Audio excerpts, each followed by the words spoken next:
Now, as Stephen Jordan mentioned, now 8 hotels, 7 in Scotland and 1 in England. We don't market ourselves as a group. That's irrelevant to us. We don't have a head office. It isn't about that. It is about us feeling the passion for the local area.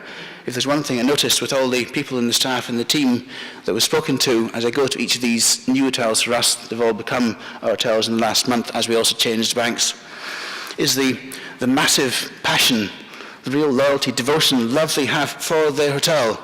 Not for me or anyone else, it's about their hotel, and that excites me. And if we can somehow turn that into something more exciting for their area, then that has to be good news. The homecoming, the Commonwealth Games, the Ryder Cup, these are all magnificent events.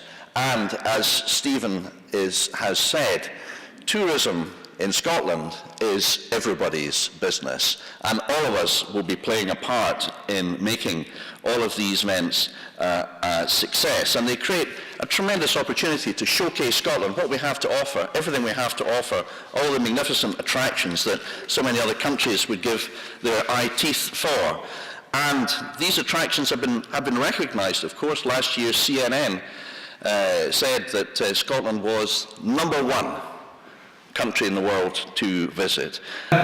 We are of course very fortunate to have a tourism minister who is not only an ambassador for us as an industry, who sits on the front bench, and we have many other supporters of our industry in the House on all sides.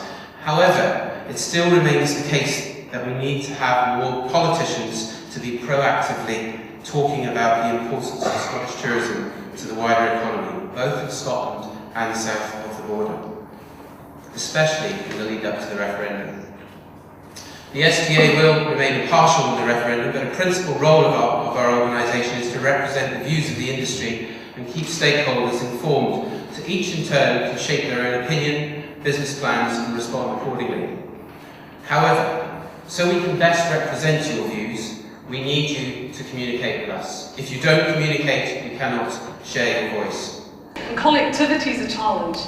When I first started on Loch Ness, we couldn't get internet, we couldn't get consistent internet.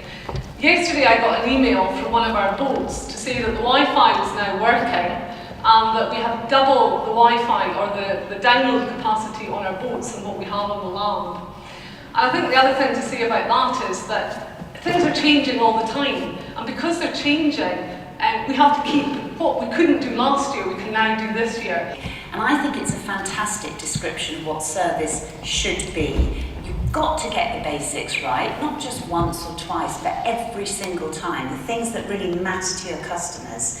In airline world, that means punctuality, that means cleanliness, it means making sure the bag arrives with the customer.